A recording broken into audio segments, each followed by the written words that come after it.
On essaye depuis 2 ans de faire des contenus qui sont directement chez nous, donc ça veut dire des contenus originaux. L'idée en gros c'est d'un peu de produire des contenus audio uniques chez nous, type un peu un Netflix, mais vraiment d'avoir des trucs qui ne sont pas distribués ailleurs, sur du podcast, mais aussi sur notre cœur de métier qui est la musique.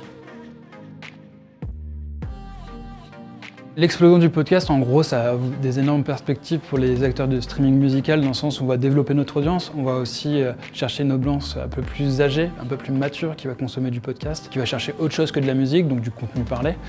Donc c'est super intéressant pour nous, ça nous permet d'avoir deux types d'utilisateurs possibles, même qui regroupent les deux. Ça va être intéressant aussi pour des artistes, c'est-à-dire qu'on va avoir des formats d'interviews qui vont être un peu plus long, un peu plus parlé. On va pouvoir prendre le temps, on va pouvoir se poser avec un artiste pour pouvoir l'interroger sur la sortie d'un album, mais aussi sur un bilan de sa carrière ou quoi que ce soit. Donc c'est vraiment intéressant le podcast, quoi. Le succès d'un bon contenu, pour moi, c'est quelque chose qui est d'unique, qui existe uniquement chez toi, qui fait vraiment ta valeur ajoutée et qui va être engageant. C'est-à-dire qu'une fois qu'on aura cliqué dessus, on ne pourra plus se décoller dessus. On aura juste envie d'écouter la suite, quoi. Donc vraiment quelque chose de nouveau et d'unique. La meilleure campagne de contenu sûrement créée par Deezer, c'est ce qu'on a fait sur le rap, qui s'appelait La Relève. En gros, on a fait une campagne sur tout le futur du rap, avec 12 artistes émergents sur le rap. Et ça a juste super bien marché sur les réseaux sociaux, mais aussi sur l'engagement en général des titres, avec une vraie histoire, sur un vrai storytelling sur l'émergence de ces nouveaux rappeurs qui vont sûrement grandir, qui vont devenir la relève du futur.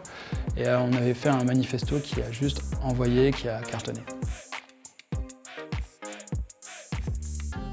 C'est d'être ouvert, d'être curieux, de chercher plein d'informations sur ce qui les passionne ou ce qui peut les passionner. C'est vraiment, il ne faut pas avoir peur de poser de questions, de s'intéresser vraiment à tout.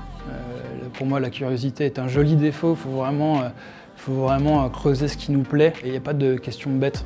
S'il y a un truc qui est un peu flou, poser la question à quelqu'un et puis ne pas avoir peur de faire des rencontres. S'il y a quelqu'un qui nous inspire, qui est passionnant, ne pas hésiter à lui envoyer un mail qui va répondre. Et peut-être qu'on va avoir des belles rencontres et peut-être qu'on va apprendre des choses comme ça. En tout cas, aller de l'avant, quoi. Si on est sûr de ce qu'on aime, faut foncer, quoi.